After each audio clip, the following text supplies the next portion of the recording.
Vaccination को लेकर भारत सरकार ने बड़ा फैसला लिया है। देश में 1 अप्रैल से वैक्सीनेशन का दायरा बढ़ाया जा रहा है। अब 45 साल से ज्यादा उम्र वाले हर व्यक्ति को कोरोना की वैक्सीन लग पाएगी। केंद्रीय मंत्री प्रकाश जावड़ेकर ने प्रेस कॉन्फ्रेंस में ऐलान किया कि लोगों को सिर्फ अपना रजिस्ट्रेशन कराना होगा और आसानी से सरकारी प्राइवेट सेंटर्स पर वैक्सीन मिल जाएगी। कांग्रेस के पूर्व अध्यक्ष राहुल गांधी सोमवार को 2 दिवसीय दौरे पर केरल पहुंचे हैं। मंगलवार को राहुल गांधी ने कोट्टायम में पार्टी प्रत्याशी के पक्ष में जनसभा को संबोधित किया। केरल के कोट्टायम के परुथुमपारा में राहुल गांधी ने कहा कि हमने अनुभवी युवाओं को साथ मिलाया है, हमने एक कांग्रेस क्रांति की है, हमने अनुभवी लोगों को बनाए रखा है। इस सिस्टम में बहुत से युवा लोगों को शामिल किया है। यूडीएफ से चुने जाने वाले विधायकों की मानसिकता, ऊर्जा और विचार अलग होंगे। गृहमंत्री अमित शाह ने मंगलवार को पश्चिम बंगाल के गोसाबा में मुख्यमंत्री ममता बनर्जी और टीएमसी की सरकार पर जमकर निशाना साधा। अमित शाह ने बीजेपी उम्मीदवारों के पक्ष में जनसभा को संबोधित किया। शाह ने कहा कि ममता बनर्जी ने पश्चिम बंगाल के विकास के लिए कोई काम नहीं किया है, उनकी पूरी निगाह सिर्फ अपने भतीजे को आगे बढ़ाने पर है। अमित शाह ने इस दौरान रविंद्रनाथ टैगोर और सत्यजीत रे के नाम पर पुरस्कार दिए जाने का भी ऐलान किया।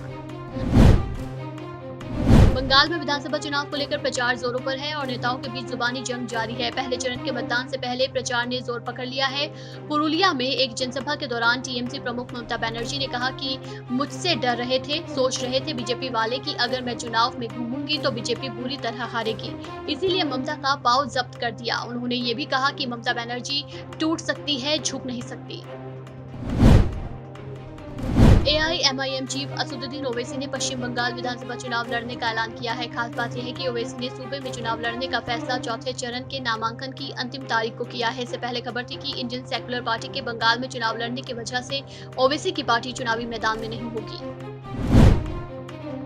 तमिलनाडु के नागापट्टिनम विधानसभा क्षेत्र से एआईएडीएमके ने थांगा काथीरावन को चुनावी मैदान में उतारा है। वो अपने क्षेत्र में चुनाव प्रचार के लिए निकले तो नागौर इलाके में उन्होंने एक महिला को घर के बाहर परिवार के कपड़े धोते देखा। थांगा काथीरावन ने उस महिला से कपड़ों का ढेर लेकर खुद धोना शुरू कर दिया। थांगा काथीरावन ने जमीन पर पालथी मारकर न सिर्फ कपड़े धोए बल्कि कुछ झूठे बर्तन भी साफ किए।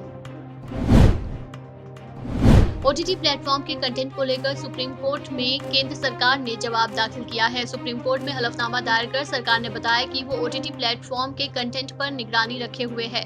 सूचना और प्रसारण मंत्रालय ने कोर्ट से कहा कि नए नियमों के मुताबिक ओटीटी प्लेटफॉर्म जैसे कि नेटफ्लिक्स और अमेजन जैसे प्लेटफॉर्म पर नजर बनाए हुए है।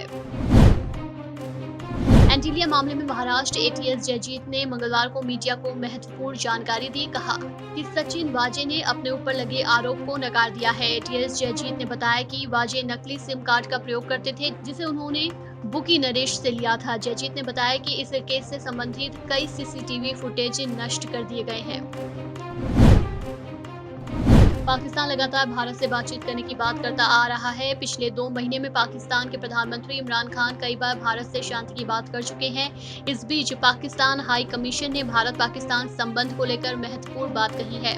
मंगलवार को पाकिस्तान उच्चायोग की तरफ से कहा गया वो अपने पड़ोसियों के साथ अच्छे संबंध रखना चाहता है। युद्ध के बजाय हम गरीबी और अशिक्षा को खत्म करने की दिशा में काम करें। ये तभी संभव हो सकता है जब शांति स्थापित की जाए।